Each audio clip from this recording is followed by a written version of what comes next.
Hello, hello, hello, my sweet, sweet, beautiful dancing unicorns. Today, we have a special guest on the podcast, one of my dear friends, Alli Bridgers. We have been friends, I think we've decided since we were 24 or 25 in Nashville, and we have gone through every phase of your 20s and your 30s together, like our party girl phase, our girl boss phase, every phase together. And she really has been my accountability partner through all things manifestation. We both stumbled on To Be Magnetic, which is Lacey Phillips' manifestation process formula. It's a podcast. You guys can check it out. And she and I went through that workshop together and really kind of became manifestation buddies, which I think is a really fun thing to do and practice if you have a friend who is interested in any of this work. It's just nice to have a really safe space to come to a friend, be like, hey, shoot me straight. Where am I not seeing this? Is this a test? Is this a ping? You know, I love the verbiage around the manifestation world. And it's also nice to have someone who shares that, you know, respect for you and also admiration for the work and the process. So Alli Bridgers, she has a crazy background. She worked for the Home Edit for many years. She was on a Netflix show. She has done a little bit of everything. She's truly a woman of many hats. She has a podcast with her sister. It's called Go Call Your Sister.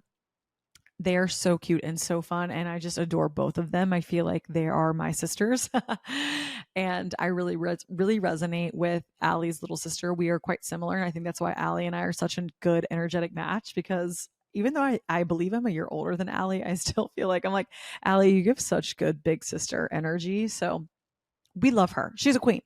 Just launched her own branding agency called Wildflower, and it's all about helping brands bloom and enabling brands to tell their story and to create a new identity and to share and to grow. So she is doing amazing things, but we talk about how she knew it was time to leave her job. And that's a huge one for you guys. You know, you're ready for the next thing. How do I leave my job? How do I know when it's time? Moving across the country. She talks about how she did a massive move, healing from heartbreak, and most importantly, overcoming perfectionism, how to not get stuck and trapped in this loop of it needs to be perfect. You guys, we will live our whole life waiting on things to be perfect and waiting on people to make things happen for us. You got to just go out and do it. But here's the kicker: day by day, one step at a time. You don't have to know all the parts and pieces. You just got to let it fall into place, because it will. And Alli is such a testimony. She's like, I'm a recovering perfectionist, and she shares a lot about her journey. And I think this is a message that a lot of women need to hear, because I think it can something that can cripple a lot of people out of fear it won't be good enough or perfect enough. And Alli is going to debunk all of those pesky, silly thoughts in your head today. So without further ado, my sweet friend, new entrepreneur, owner, founder, and CEO of Wildflower, and fellow podcast host of Go Call Your Sister, Alli Bridgers, we welcome you to the show. Yay, you guys. I have a very special friend. I'm at the end of my LA tour, and I am so excited. Alli was out of town for a little bit, and she came back in town, and I'm like, oh, it just feels so good. This is like nourishing for my soul to have you on the mic and just spend time with you. So Alli Bridgers, welcome to AG University. Thank you. I'm happy to be here. I am so happy that you're I've had here. the best 2 days hanging out with you. I know. We really had so much fun. I know. We did Malibu, we've done beach, we've done unicorn cards. We've done the most. We have done the most. We have been running around. We just had to take some grounding breaths. We because did. We have just been like sweeping through LA and all around. We are. I'm like a tornado. I'm just blowing through this place. Also, we're just in the absolute throes of West Hollywood, but great studio, great spot. I love this. Everything. It's so fun. I to be here know. with you. We have done podcast recordings for my podcast, Yes. but never in studio. So this is fun. I know. Well, also, I really do love doing it in person as much as I can. So, yeah. And we never get to see each other. I know. We're so spread out now. We are so spread. So Alli and I actually became friends when she was working, was it Bread and Butter? PR? Yeah, it was a PR firm right out of college. Yeah, right out of college.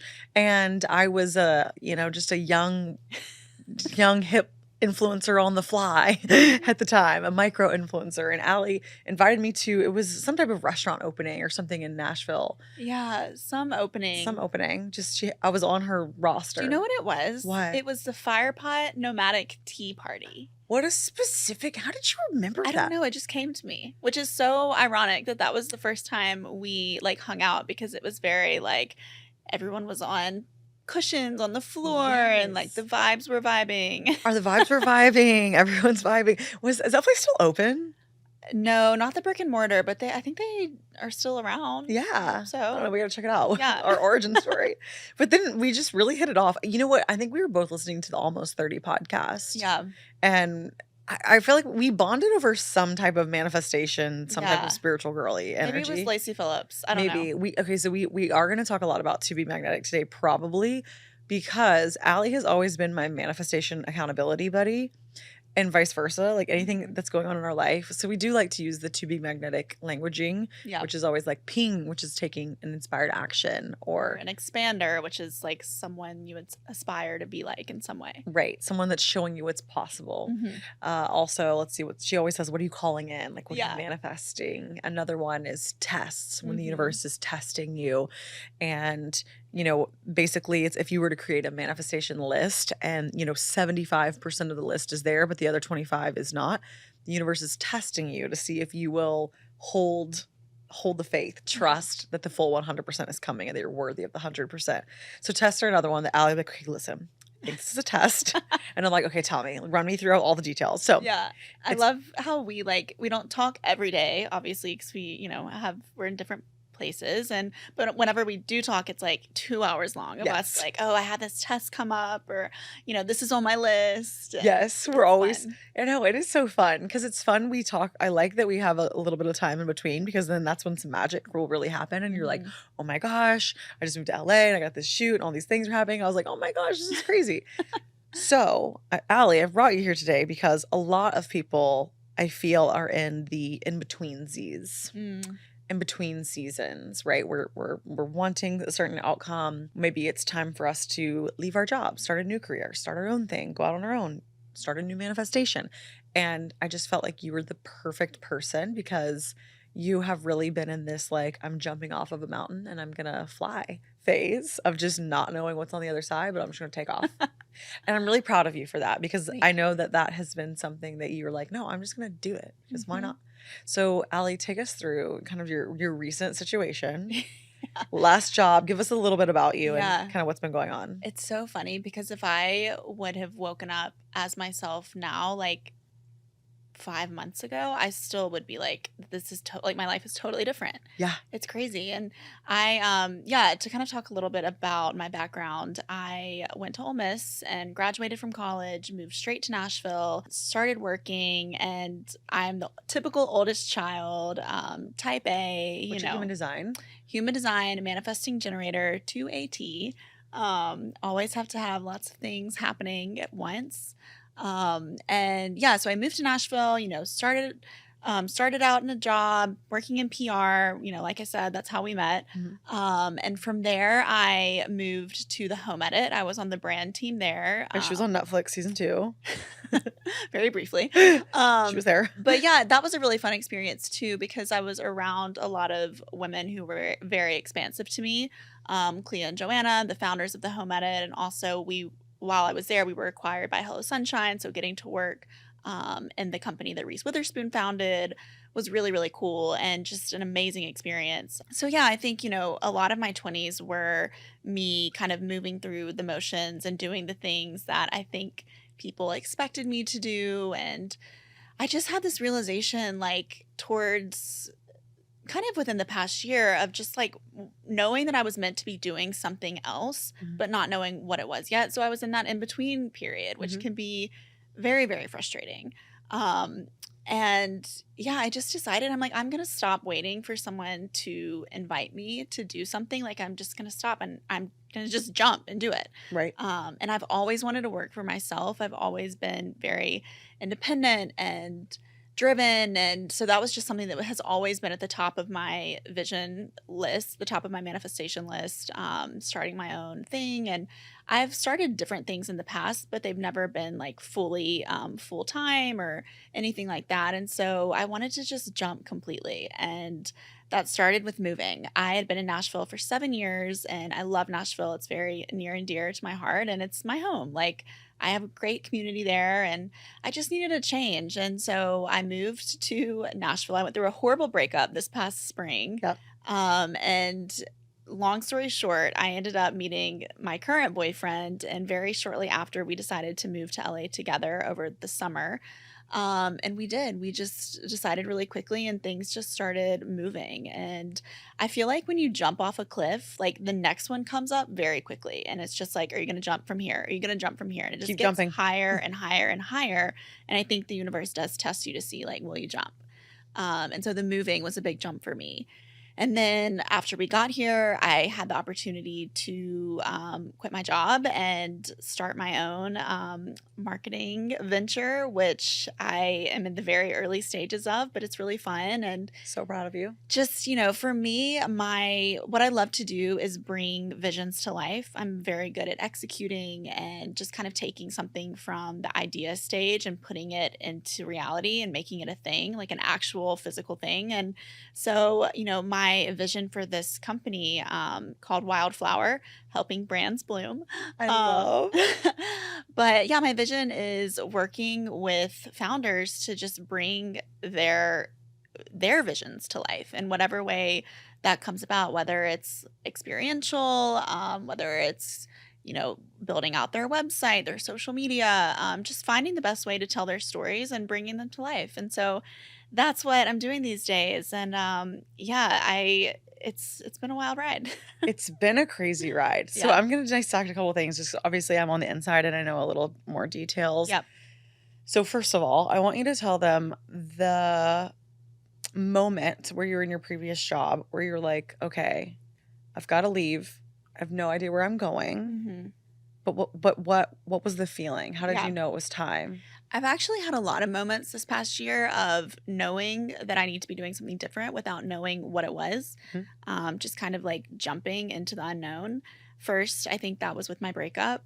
It was with someone we had dated for a year. I had known him since I was a freshman in college, and I thought that was it. Like, we're gonna get married, we're gonna live together, blah blah blah. And I kind of just remember having this very significant moment of just like, this is not it. Trust me, trust me, trust me. And I kept hearing that voice, like, trust me, trust me, trust me. And shortly after that, I resisted it for a couple of weeks, and then everything kind of fell apart very quickly. And we broke up, and I didn't really know what that was going to look like on the other side because, for the past year, I had been planning, my life being with this person. And then, next came the moving, and I didn't know. Well, first of all, my lease ended in Nashville, and I lived with my best friend for 6 years, and we were very comfortable together, just, a happy little couple. And our lease was ending, and our landlord was like, "Hey, I need you to resign for the next year." And I just had this feeling like, I can't, like, no. And it was very loud and clear, and I didn't know where I was going to be living, if I was going to find my own place in Nashville or if I was going to move somewhere. And so I just had to kind of say no and stay open to what was coming. And then the LA opportunity came up, and just kind of jumped into that, not really knowing what it was going to be like to be out here. And then with my job, I think, like I said, I've always wanted to do my own thing. And it's been great though, the experience that I've had, because I've been very fortunate to work for female founded companies my entire career and really work around strong, driven, creative women. And there just kind of came a point where I just knew that this wasn't it anymore. I was like, this is not it. And I had that same voice of trust me, trust me, trust me. And I knew that I had to listen to that because I had, with the move, with the breakup, with my new relationship, just trust me, trust me, trust me, even though it didn't make sense. Right. And yeah, I just kind of ripped the Band-Aid off. I'm like, I'm not going to wait for the invitation to quit my job. You know, it's like, you just have to jump and see where you land. And it might be this company, it might be something totally different. It's just staying open and releasing all expectations. I think that has been like the biggest lesson of this year, is just letting all the expectations go, because I have such high expectations on myself and situations and people. And that has been the biggest lesson of this year for me. I love that. And I want to touch on too, because you're approaching 30. Yep. And your Saturn return. Yep. Smack dab in the middle of it. And you said you were like, I think you had a struggle with where you thought you would be at 30. And that's something that people write into me often. Yeah. Like, oh, we should be, or like what the expectation is. And so I'm curious where your head is at on that topic now. Yeah. Yeah. First of all, I'm really excited to turn 30. I think that your 20s are the hardest time of your life just because you're trying to figure out who the hell you are. You're an adult for the first time. You don't really know your place in the world, and just figuring out who you are without your parents or any other influences, I think. But yeah, so every year for my birthday, I pick a word. And for 29, it was trust. And this year has put me through the ringer with that, just trusting all sorts of situations and things. And yeah, so this year I'm picking an easier word. I think something like ease or money or happy. I don't know, like something a little lighter. I'm going with an easier word, ease. Yeah. Just easy. Light. Yeah. But yeah, I think that everyone has that picture of where they thought they would be when they're 30 or 35, 40, 25. Like it's just a monumental number, I think. And especially growing up in the South. I grew up in Mississippi, and a lot of people that I went to high school and college with, this, you're Yeah. from Memphis, like are married. Went to Arkansas, totally. Yeah, they have kids, and that's just not what I wanted. And I thought it would be, but then as I got closer, and it didn't feel right to me at that moment. And I think it's just really tuning into that voice inside of you that's directing you. And like, yes, my life might look different than everyone else's on social media, or what it seems like everyone, Right. and what everyone's doing, and that's okay. And it's just staying open to your journey and where you're moving towards, and letting yourself go there. And like, this direction might not work out. It's okay to turn around and try something else, and just kind of keep flowing with it in a way. And I know that sounds so woo-woo, but I think we get so rigid, and like we put ourselves on these timelines of, all right, I'm going to be engaged by this age. I'm going to get married by this age. I'm going to have a kid at this age. And like, how boring is that? Like it is so boring to know exactly how your life is going to play out. And I think it's reframing that of like, yes, this is not, maybe where I thought I would be at 30, but let me reframe that and just, embrace the place that I'm in. And I've been able to travel and just do a lot of things that, a lot of people that I grew up with haven't gotten the chance to do. And so I think it's all about perspective. Oh, absolutely. 100% perspective. Also, I want you to take them through what's coming up around starting a new business. Oh, yeah. Because there's a lot there. And I think a lot of people listening want to feel more fulfilled, even if they're not starting a new business, and just whatever it is that they're doing. Mm-hmm. So what has been coming up for you right now in the season of starting a new business, new venture? Yeah. So I have been a perfectionist my entire life. Like ever since I was a little kid, I did not like people messing up my room, my toys. Like, no, thank you. And I've carried that with me my whole life. And it's honestly so freaking exhausting to be like that. And in the car earlier today, she goes, I'm a serious person. I know that. I'm quite serious. She was saying that's why we're friends. I'm like, yeah, because I'm just blowing. I'm living on a prayer. Yeah, I can't be friends with myself. I would kill them. But yeah, so I think it's, starting anything. It's like you want to be perfect at it. Like you want to start something and you want it to be like the final version, and it just doesn't work that way. Like you have to start from the bottom, from the beginning, and you have to build up. And I've started other things. I had a beauty booking company for a couple of years, and I think for a while with that I was really frustrated because it wasn't to the point of perfection that I wanted it to be. But looking back, like I learned so many lessons in building that business, even though it didn't play out like I wanted it to.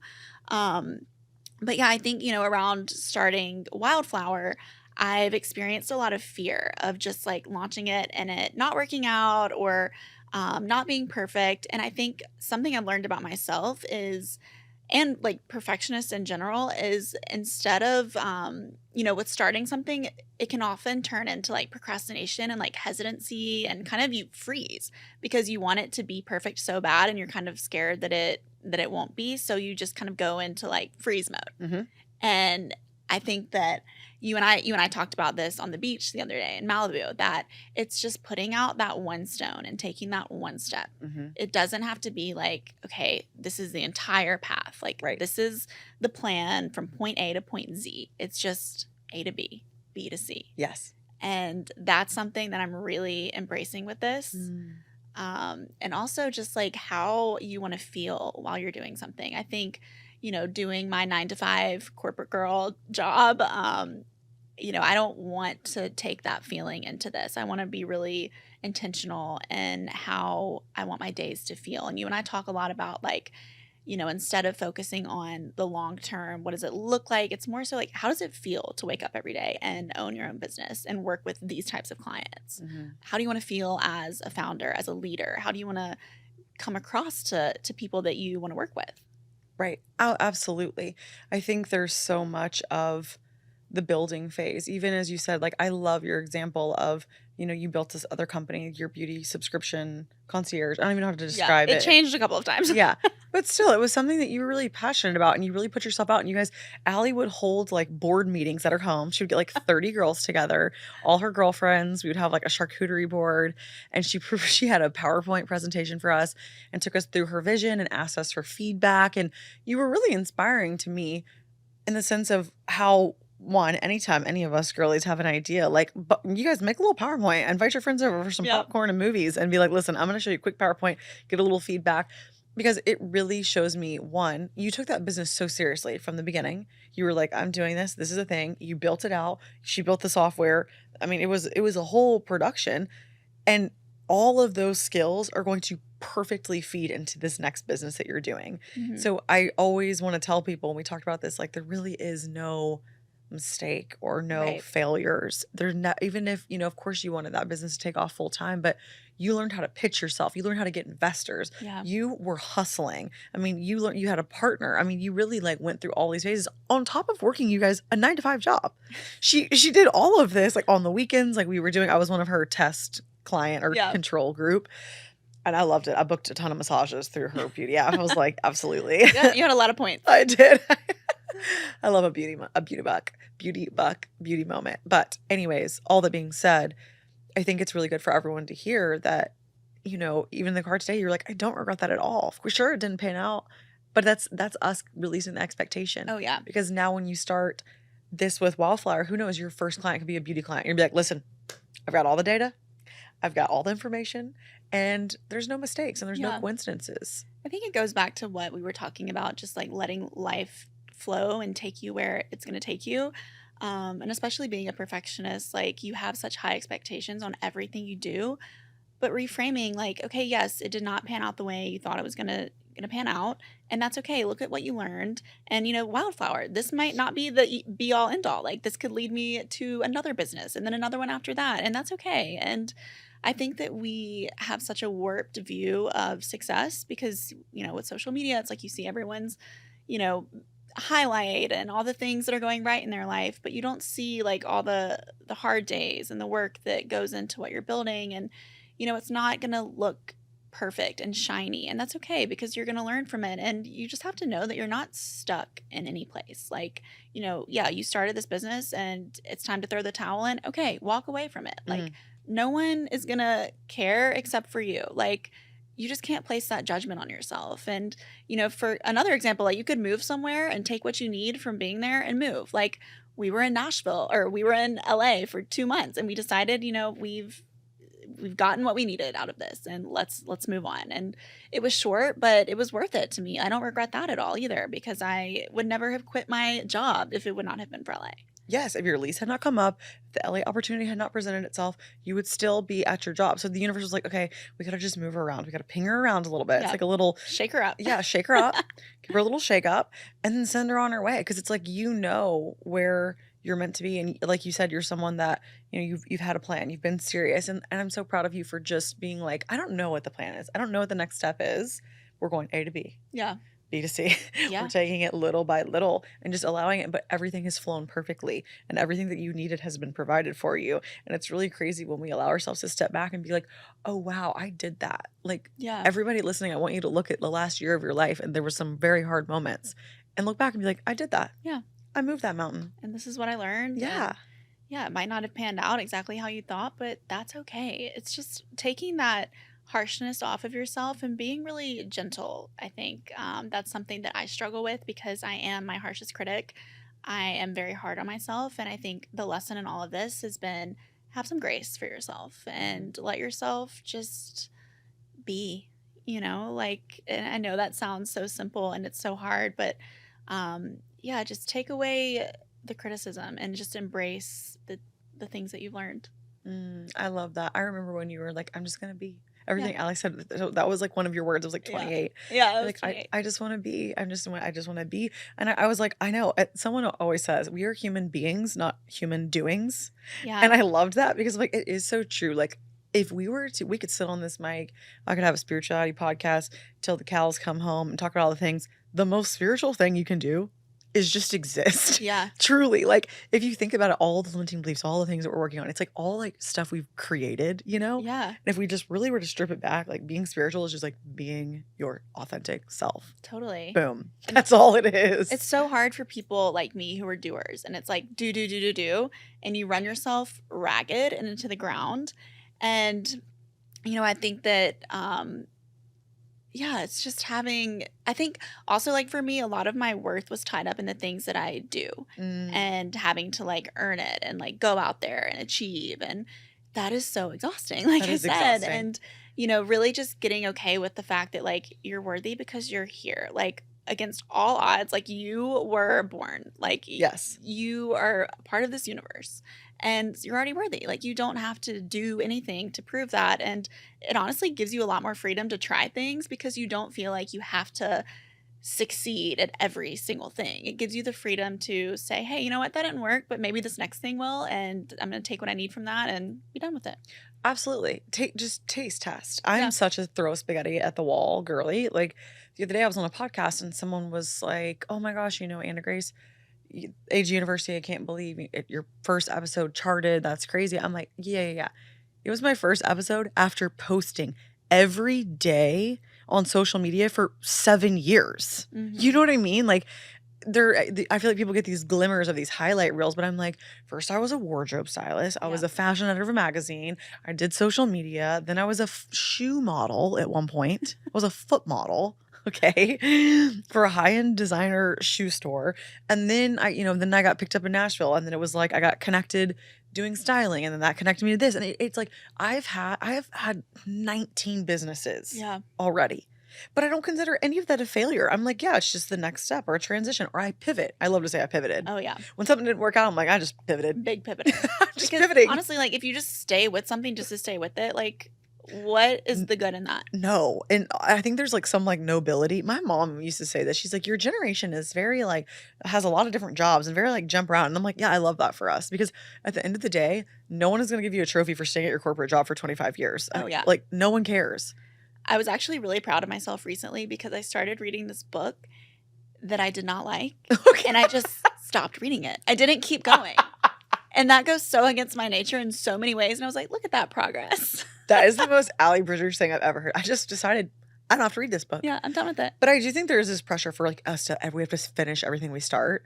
And I had to reprogram that because I am very much so like I'm a taste maker. That's part of my Mhm. human design. I like to taste a lot of things, even like on a menu. I want to order like 5 different things just to taste them. But I had to like really talk myself through like you don't have to like eat the whole thing. Yeah. Just have a little nibble. You can just read a few pages. Right. You can just take what you need. You can move here for a second and then move somewhere else. Move somewhere and, else. Start this business, start something else. And that's why human design was such a big thing for me because that was the first tool that really helped me embrace how I am and how I should be. Because as a manifesting generator, like you're meant to be doing so many different things. You're meant to have your hand here and there and back here and over there and that's okay and that's the way that you're supposed to function and thrive. Absolutely. And for anyone listening, I always plug this. I'm not affiliated. I wish I was, but my human design app is the one that Alli and I both use. And it really is, it was just such a permission slip. Yes. For me, I always tell people it gave me permission to sleep more because I'm so sleepy. Like you guys, we've been running around all day today and it's like 4 o'clock. I'm like, Alli, I'm so glad you got some go-go juice because she's like, are you getting tired? I'm like, just a little bit. But when I get on the mic, I can turn it on. Yeah. But it's like, I always was really, I don't know, I was self-conscious. I always wanted to overcompensate and be like, I'm going to get up early because people who get up early are successful people. What a weird story. But that is like a random thing I think you see on social media a lot. It's like, you want to be successful as a business owner, you get up at 6 a.m. And I would like do that. I'm like, Yeah. for what? No one knows. I think too, like we grew up in this like girl boss hustle culture, Yeah, which is so toxic, and I'm glad that it's coming to an end. it is. Let's end it. Yeah, Let's like close it it's out. done. But that's like what's forced down your throat. It's like you have to get up early, you have to have this routine, you have to have like blah blah blah and be very rigid. And like I remember at one point I was doing this journaling routine that was like 15 pages a day, and I just like hated journaling, and it made me hate it. And I love to journal. And yeah, with being a manifesting generator, it's like I have permission to maybe do this journal routine one day, and the next day maybe I just sleep in, or maybe I get on my phone and online shop in the morning, and that's okay. Like it doesn't It's have to okay. be like the same thing every day. 100%. I think anybody that's listening, if you are an undiagnosed manifesting generator, you really got to find out, Yeah. because producer Courtney, she's a man gen, and she is just the most perfect example, because she's just always dibble dabbling in a lot of things. I'm a dabbler too, so I can really relate to Yeah. manifesting generator profile more so than any. Generator and reflector are like a little bit further away from me, but man gen is quite close to me, and we all work really well together. Yeah. I attract a lot of man gen Yeah, and you do. generators. Yeah. So I love that you guys are just like, I want to go over here. I want to go over here. I want to like paint a little. I want to do this, a little bit of that. And having no shame in starting over, giving up, throwing in the towel, moving, pivoting, whatever. It's Yeah. okay. Yeah. What is that about? Something about just women, we feel like we have to see things through. Even with relationship with men, it's like, I'm Oh, gonna see yeah. this through. I'm gonna work on this project. I have to see a fixer upper. I'm gonna fix him. It's like, what?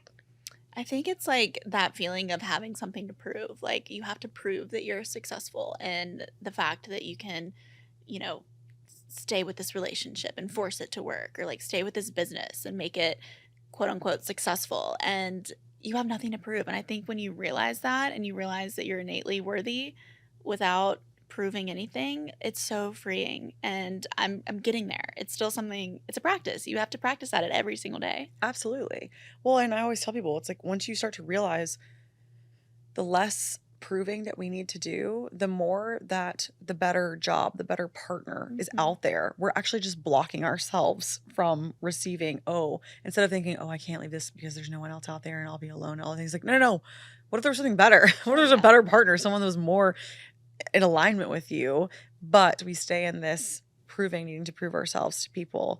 And I even had this conversation the other day with a friend that I'm like, okay, what if let's turn out all the noise that's going on around us? What do you want to do? Yeah. She was like, you're the first person that's asked me that. I'm like, everybody, I want you to ask yourself right now, what is it that you really want? Yeah. Not what your partner wants or what anyone wants. Like, I think as a female, oftentimes we want to put other people's needs before our own. There's some like kind of nurturing maternal thing. I don't know what it is, but we're like, no. What is it that you actually want? What do you Yeah. actually need?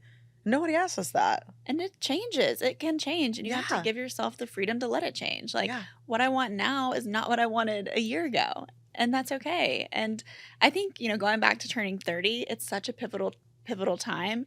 Saturn return is real. And you start to really kind of hear more of that inner voice saying, like, this is what I want. And you let go of all the rest. And that's why I think you see people as they approach 30, like completely shifting and just taking these big leaps, because you know who you are, I think, the closer you get to 30, because you've kind of let all that bullshit of your 20s go. And yeah, I think it's just letting yourself pivot and change. Yeah, I'm so excited. I mean, I look at my mom. Both my parents are about to be 70. I just feel like each year of your life, you give less of a fuck about anything. Like, my mom is wildin'. She didn't care about anything. She really doesn't. She's like, I don't care. And I'm like, I am like, sometimes it's inconvenient. Like when we're going through TSA at the airport, and she really just is like one of those people that's like, I don't want to take my shoes off. She's always making it stink. Yeah. Sometimes that's inconvenient. But I will say both of my parents they live from like a real place of just really not caring and just really just being happy to be alive.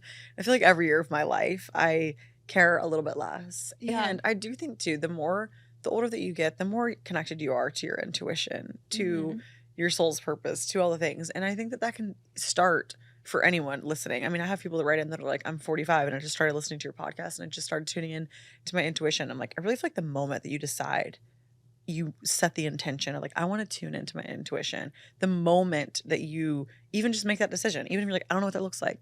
I don't know how it's going to feel. I don't know how it's going to show up. But even if you decide, I feel each year of your life, it will only continue to get stronger, and the universe will only continue to serve you the situations Yeah. where you do connect with your intuition. Like that, if I could leave one takeaway, it's like just even set that intention of like, I invite in my intuitive voice. Yeah. Say that out loud. And that could really just be a beautiful place for anybody right now who's like, I'm in an in-betweensies. I don't know where to start. I'm confused. Just invite it in. Yeah, and I think when you're a doer, like you're so busy doing that it's sometimes hard to hear. And you have to find that way of tuning in because it might look different. Like it looks different for you, it looks different for me. You know, it might be journaling, it might be getting still, it might be going on a solo trip. Like I don't know what it is, but you've got to figure it out. And I don't know about you, but I notice a huge difference when I'm not tuning in and when I feel out of myself.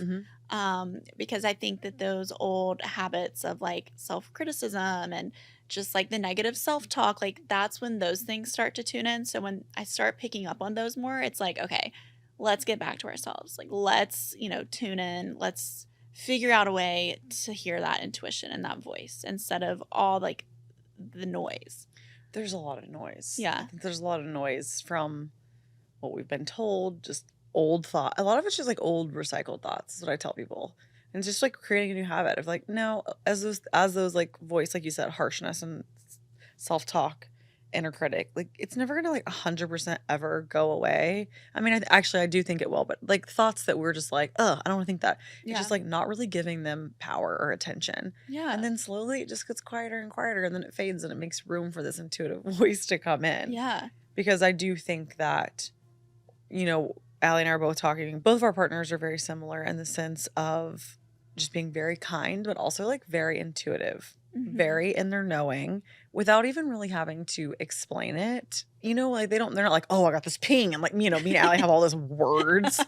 We're like, I'm like, I was feeling something and this happened the other day. And Austin will be like, I think you should do this. And I'm like, okay. And then he's right. You know what I mean? Yeah. Like, and he's like, I don't know. I just thought that. Like, feeling. It's just a feeling. And I'm like, oh, I have to go journal about it. Yeah. Just to like meditate on it. I gotta meditate. I gotta pray. I gotta do a retreat. Like, Right. but you know what? It's fine because we're all gonna get to the same place. Yeah. But what I've noticed is that I just feel like Austin doesn't really give into like the drama of like he can just really like tune things out really quickly. I do think that's more like a male energy. Like women, we have a lot more like worries and we want to be lovable and pretty and and all the things. But I think that I've summoned it kind of down to that, like on a granular level of just people who are just like in their power are really just not giving any power to any of the noise of the thoughts in their head or anything. They're like, brush it off. Austin's always like, a thought is just a thought. It just is. And he can come right back into his, and like Allie was saying, there's going to be seasons where you're like, I feel super in tune. Or there's going to be seasons where you're like, I don't know what the fuck, which way is up. I don't know which way is down. I don't know where I am. I'm turned all around. But I think as long as you have like a moment to find your way back to, like you said, maybe it's a solo walk, it's a journal, it's anything, you'll be fine. Yeah. And speaking of partners, like this new relationship that I'm in, it's been so refreshing to me because he is so present and like everything he does, he is there enjoying it, like not just saying he's enjoying it, but like really enjoying it and like soaking it up. And when you're out of yourself, you're running around and hustling and, spinning, and it takes you out of the moment. And so like finding people that encourage you to be in the moment, I think is really helpful, and like surrounding yourself with those types of personalities too. Mm-hmm. Oh, 100%. I forgot that was another part we said. Yeah. Austin is always very present. He's just so like present, ground, earth. He's like, I'm here. Yeah, he's just like, I'm here. And I'm like, wow, that is so, and it's so simple. Yeah. I'm like, what a simple man. But also in some way, the simplest things are the most spiritual things. Oh, I overcomplicate everything. Like even the stupid journaling practice. I'm like, this should not be this complicated. Yeah, here's my thing. I feel like there is a time and a place for us to have like a little bit of, a routine. In the morning, I'm going to do this. But I really just reframed it like in the morning time, I'm going to have a little bit of me time. That can look however I want it to be, whatever sounds most fun for me. Mm-hmm. I really have been wanting to call in just more fun and even the little things. I feel like if you can have fun by yourself, that's when you've really just made it. Like, how can I make this journal exercise more fun? Versus like Allie's forcing herself to do a 19-page essay. She's like, I'm gonna figure out all of my limiting beliefs right now, this morning. Like I'm submitting an English paper. She's like, I have to get this done by 8 a.m. I'm like, for who? For what? Why? But I think it's like, it's funny we're laughing, but I think a lot of people do it. I mean, I definitely have like these weird restrictions or restraints that I've had to overcome that I put on myself. And I told Allie, like when I first left my corporate job, I would be like, oh my God, it's a school night. I can't go out. It's Yeah. Monday night. What are you guys, crazy? I worked for myself. And I'm Right. like, I can't do that. I'm super Yeah. like, but like, no, you gotta like allow yourself to have people invite you out. Like have friends, you know, I mean, you know, use your intuition. If it feels aligned, if it feels like a yes, go. Cause that's where you make the connection for maybe a new job opportunity or a new relationship or a new anything. But when we put these like, I can't do that at 7 o'clock, I gotta get in bed, I gotta do my routine, blah, blah, blah, you know, it's like we're like, wait, why are we doing this? Yeah. That's not even fun at all. It's like the rigidity of it. Yeah. It sucks away like any sort of possibility or creativity. I think. Magic. Yeah. And when we were having this conversation, I was saying like in my mind, like I'm so programmed to like 9 to 5 is working time. Like I cannot do a workout class at noon. Like that's just a no. And getting out of that because yeah, I can go work out at noon now. Like it's okay. I'm allowed to do that. Yeah, like the programming and being aware of it. Yeah. And like I said, like reimagining it into like, how do you want your day to feel? Like, how do you want to start your day? Like, what are the feelings that you want to take into this? Have you done like a journal exercise on your dream day? I have, yeah. We talked about this a while ago. I come back to that every now and then. Whenever I start to kind of lose sight of it, I come back and I do it again and it changes. Yeah. That was something Tiana, for you guys listening, Tiana came on the podcast and she had a really great episode. If you want to check her out. But when I was in this phase of, I think for me, it was more so like relationship. I can't remember what it was I was manifesting. But she's like, I want you to do a whole, just like one journal exercise, start to finish. You wake up in the morning, you put your feet on the ground. What's in your coffee cup? What's in your tea? What are you drinking? What are like, you know, like kind of just like playing with this like imagination tool of like journal out like a dream day. What would your dream day be? And it was just a really fun exercise. Yeah. I think to take you in this like, okay, well, yeah, I put on my little cozy robe and my slippers and I do a little lymphatic drainage massage. And then like maybe I make a little dandy root tea. You know, it's like, it's very simple. But she was like, you know, how would you feel? Like, how would you feel living with a partner? What would that be like? Where would you guys live? What would he do? Would he work from home? Would he go to work? Like, I was like, yeah, okay, this is fun. I've never even thought about like I think we get so caught up in making a list of like, he's going to be tall, he's going to be handsome, he's going to be 6'3", he's going to be this. And it's like, okay, what if I think those lists have a time and a place. Absolutely. You can make a partner list or a job list, have these requirements. But ultimately at the end of the day, it's like, how do you want to feel with that person? Yeah. Where are you going to be? How do you want them to make you feel? How do you want them to feel? There's so much I think that gets kind of lost. So I like doing this, like, what's like a dream day or a dream, you know, situation? What would that be like? Because that reality is very real to you. Yeah. I think you have to define the vision to hold the vision. Like Right. you can't just, you know, have this vague idea. I think it's important to kind of get into the nitty gritty of how you want things to look and not even look, but how you want things to feel. I think I was really able to call in like this next relationship very quickly because, you know, my whole life I had always done the list of like, he must be 6'3", brown hair, green, you know, like all the stupid stuff. And then after I went through that breakup, I really tuned in on like how, like you said, how does this relationship feel? Like, what does it feel like to come home to this person? Like, what do they feel like when they talk to you? And, you know, that really kind of sped things up, I think. But kind of speaking of, you know, simplifying it and, you know, the journal practice, Mario, my new boyfriend, I guess not new at this point, my boyfriend, he is so good at that and he doesn't know he's doing it. But we'll be driving around. Like the other day we were driving through Malibu and he was like, let's just imagine. Like, let's imagine what it would be like to live here. I'm like, you know, you're manifesting, right? And he was like, really? Like, he had no idea. Men are such simple creatures, but they're really onto something. Yeah. Simplicity is key. So simple. I'm like, oh, okay. Well, I just spent an hour and a half journaling about that, but sure. Sure, I was working hard, but you're just like just driving. I feel like driving is such a good time to manifest. Mm-hmm. I always like to put on music and just kind of like visualize me doing something because it's such a fun time to be like, beep up, I'm in a music video and I don't know, whatever I'm doing. That main character energy. Main character energy is driving in the car, putting on a good tune and then being like, okay, what am I doing? What is she wearing? How am I going to feel when I walk in? And it's just fun. Yeah, it's fun. I love that. He's like, let's just imagine. Our imagination is our greatest tool. And I'm sad. That's another thing. Programming, speaking of, as a child, I was just absolutely the most imaginative creature. so in La La Land, never paid attention. And I remember I used to always get in trouble. Anna Grace is always just staring out the window. And I'm like, oh, me too, baby. Anna Grace, keep staring out the window. Don't listen to them. Don't Yeah. change a thing. You're perfect. But it is funny because our imagination is such a tool. Yeah. Mario's tapped in. He's tapped in. Have you done a lot of inner child work? Yes. Yeah. Yeah. I think that's really crucial too. I think that's really crucial too. Allie was the one friend that was like, yeah, well, you do inner child work and then you start doing inner teenager work. And I was like, yeah. oh shit, I hadn't thought about that. It's so true. Like there's so much of our teenage years. That's like my heartbreak era. You know, that was like the first time where I was like, so much wounding. there's so much wounding where I was heartbroken. Yeah. No, you guys, I really can't believe I'm going to say this on the microphone because I'm fully engaged to another man, but it's okay. The podcast always gets the tea. I don't know if Austin's going to listen to this one. It's fine. I've already told him, but there was like a couple of months where I vividly dreamt of my high school boyfriend. And nothing happened, but I was always like, we were like kind of reunited and I was like really excited to see him. I was like, oh my gosh. And one of them, I told him like, I'm about to get engaged. And I told my therapist, I'm like, what is going on? Like, I don't see this man. I don't talk to this man. I have no idea. Like we have not spoken in 6+ years. I haven't even been to Memphis. Like, why is this coming up? And she was like, yeah, it's your inner teenager. There's something there that you need to explore because and I feel like I worked through that and I haven't dreamt of him since.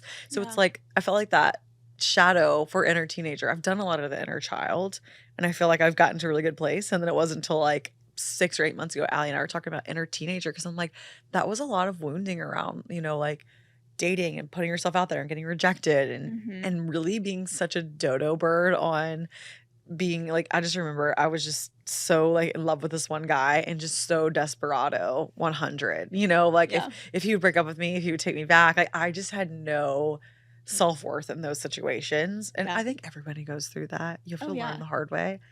But that was really my heartbreak era, was doing inner teenager work. And my therapist was like, when you had dreamed of these people that you were in relationships with, she's like, that's your shadow self. You're like, he is like my shadow self coming to teach me a lesson. And the moment that we can observe the lesson, accept ourselves for not knowing what we didn't know, forgive ourselves, then the shadow will, be taken to the light. Yeah. So, and I haven't dreamt of him since. So anyway. That's really interesting. Isn't that funny? Yeah. There was like a few months where I'm like, why do I keep dreaming of him? And in the dream, I was like, always like really happy to see him. I would like tell him what was going on in my life. We'd be like driving around. It was like kind of like a non-eventful dream. Yeah. And I'm like, why am I with this person? It's so bizarre. And I would wake up and be like, oh, thank God Austin's here.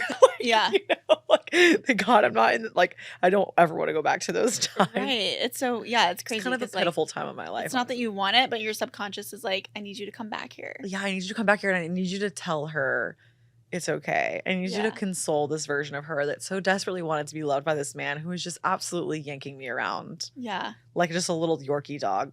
I was just like.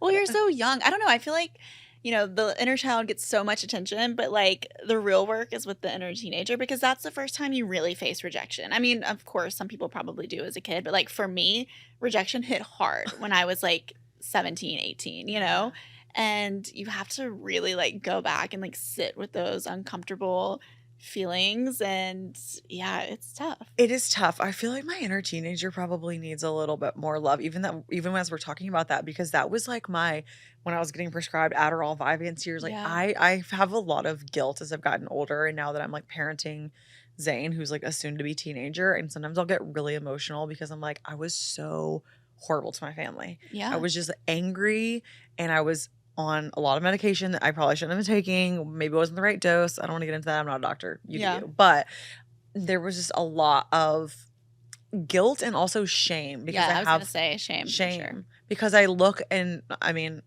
Zane is so sweet to me. And I look and I'm like, oh my gosh, like knowing how much Austin and I care and how much we're like going to his games and all these things. And I would just be like, fuck off. I was just such a little twerp. And there is a lot of shame where I'm like, oh, like my family really, even though, listen, they're not perfect. Okay. We all have our stuff, but they loved me and my needs were met and they provided for me and they worked hard and, they did the best they could. Yeah. And I just was there was times where I just felt so ungrateful. And it makes me sad now that I'm older. And now that I'm in this position where I'm like, whatever Zane wants. Like when he gets excited about something, I'm like, oh, he loved my mac and cheese I made tonight. I'm like, like you're sitting there like rolling your eyes at your mom. You're like, ugh. Yeah. You're like, Mom, you made it wrong. Blech, you smell. It's like, oh my God. Now I would be like I would be so hurt if I was getting that. Oh yeah. But I think like with your inner teenager too, like, a lot of like parents will dump their stuff on you and you don't know like that's happening at that Right. age. Like you haven't done the work, you haven't probably been in therapy. Like you're just You like, don't know what anything. is this? And like, why do you feel like that, Yeah. Well, and Allie, you had a unique situation too, because your mom was very young. Yeah. My parents were 20 when they had me. Yeah. So I feel like your mom, you've said this a lot. You're like, my mom and we were kind of growing up still together Yeah. in some ways when your inner teenager was like, if you could sum up in one word your inner teenager, like mine probably angry or a brat, like what would yours be? Ooh, mine would be, I think like worth, like, really trying to prove that I was worthy of being liked by this person or being accepted by this group or, proving something to my parents. I don't know. I think it was like, that's been a big word for me my whole life, I think. Is worth. And Yeah. do you feel your perfectionism was existing on that plane of being in Oh, high yeah. school? Totally. Just also like grades, or how did it show up? Yeah, with grades, with the activities that I would do, with trying to be like the perfect daughter, the perfect sister, the perfect student, the perfect just everything. It's so exhausting. It's so exhausting. And I think a lot of times, like, especially when you have young parents, like, they are so fearful and their fear comes down, like, really hard. Is like, my parents were really strict. And, like, I always felt like I was doing something wrong. Mhm. And then you're going down that circle of proving that, I'm not bad, I'm good, Yeah. Yeah. Oh, Allie, so sweet. I know. Well, and also too, I want to touch on breakups just to kind of wrap it up, because like we're saying, this was a time in high school we're getting rejected by people, we like people, but also you went through a pretty intense breakup recently. Mm-hmm. And I haven't had anybody recently go through a breakup come on the podcast, and I would like to just leave the girlies with like a little bit of note. The girlies, the kings, the queens, whoever is here listening, like going through a breakup, what maybe just like one thing you wish someone had told you. One thing I wish someone would have told me was to just stay open. Like, you don't know what's happening next. You don't know who's coming through. Like, and it's so hard because that was like the first time that I felt like lost. Like, it felt like a death in a way because like this person had been in my life for so long. And then the last time we talked was when we broke up, and it was a long distance relationship. So it was over the phone. And it was just like soul crushing. Jarring too. Yeah, very like quick too. And I think that's part of like the inner voice saying like this is not it. And then like I would always pray like, okay, if this is not it, take it away. And I do that with a lot of things. And so when that prayer is answered and it is taken away, it's like, You're like, oh, wait, fuck, Yeah. But also like let yourself feel the feelings. Like I didn't get out of bed for 2 days. Like I was devastated. And I think that helped me actually like recover faster because I didn't push it down. Like I actually like let it come up. And that's a big thing for me too, is I so often push things down. Like, I've been through hard things. Like I remember my dad was in the hospital with COVID and like almost died. And I was there for the whole thing. And I did not feel anything during it. Like I was just like, all right, let's do this. Let's do that. Let's do it. There it is. Like the do. And then driving back to Nashville, like after he'd already gotten out of the hospital, I started like bawling, just it kind of caught up with me. And I think that that's, if I wouldn't have been in therapy and been doing, work throughout the relationship and the breakup, like I would have been tempted to kind of revert back into that. But because, I've realized that that's something that I do, and just instead letting myself feel and, saying this is really hard, and letting my friends know like, hey, I'm really struggling with this. You texted me and told me that. You're like, I'm having a really hard time. And I was really proud of you because I think it's hard for you to ask for help. Oh yeah, it's so hard to ask for help, and also to like not have that like happy face, like Yeah. everything's great, like we broke up, but like no big deal. Yeah. It She was was like, like- it's fucking terrible. And I was Yeah. like, tell me about it. Let's go on a walk and talk about it. Yeah, but just like let it out as quick as you can, because I think that's when you bounce back fast. Yeah. Just giving yourself the time to mourn the loss. And it is like a death. Yeah. It's like this huge part of your life. And then one day you wake up and you're like, I don't even know this person. Yeah. And then also like releasing the timelines. Like I'm big on releasing timelines. Like I am not about a timeline. I hate it. And I think you see other people and you're like, okay, well, they waited, 6 months to start like getting out there again. And like, it doesn't matter. Like it's when you feel ready, like let all of that go. Release the timeline, release the expectation. We're overcoming perfectionism. Yeah. I'm definitely just a throw spaghetti at the wall girly. So I'm going to Throw it. Throw it. Throw it. It's fine. You can clean it up and throw more spaghetti. Right. Like you said, I think that people do not realize how many things you could actually do in a year. You could move 5 times. me and Austin, we've literally moved 4 times this past year. Like, you can move, you can start over, you can start a project, you can launch it, you can delete it. It's like, we really do live in this timeline where things change so quickly. Mhm. We were raised by a generation who was going to ride or die at their, like, my mom worked her job for 40 years. Yeah. Now, was she happy for all 40 years? Who knows? Maybe there was other things she wanted to do, but she didn't do them because she was going to stick it out. Yeah. And it's like, you don't have to. Yeah, and the whole like you have to work really hard and be miserable to like make a lot of money and be successful. And like I love my dad. He's such like we're so close. But I remember him telling me when I was like in high school or like maybe coming out of college, he was like, you're not gonna make real money until 30 or after 30. No. And I think I carried that around with me my entire 20s, and I think it was blocking me from a lot of things. And so that's like another, career programming that we just have to be like, nope, no timelines. My dad would always say, you'll never make money unless you work for yourself. So I was like, just freaking obsessed with like working for myself, even if maybe there was a job that I could have stayed in to learn a little bit more. Yeah. You know what I mean? Like, I think it's very much a like word magic. Like, in a way, when people say, It's a spell. it's a spell, you're not gonna make any money until you're 30, and you absorb that, that's a spell. Yeah. That's where I'm like, y'all practice your energetic protection. I got courses always in my LinkedIn bio because it's like, don't be casting those spells. Don't be swinging those things at me. And our parents didn't be. They just, they wanted to protect us. Mm-hmm. But I think that if we really got honest with ourselves and wrote out a couple of those things that we're like, what have I been carrying around? Yeah. You can free that stuff. Oh, totally. Just by looking at it, observing it, accepting it, sending it some love. Yeah. Letting it go. Letting it go. I feel like I've carried around so much with me. Like I did this breathwork session and it was like a lot about like inner child, and my inner child was like my 7-year-old self, and I was carrying around this purple backpack and it was so heavy and I was like dragging it along. Oh. And so a lot of that was like unpacking, like, okay, someone told me this and like it's really heavy. I'm going to let that go, and then I'm going to put like a feather in the backpack, and it's going to be something light and true that I want, not something that someone has just kind of placed on my back. I love that. Mm-hmm.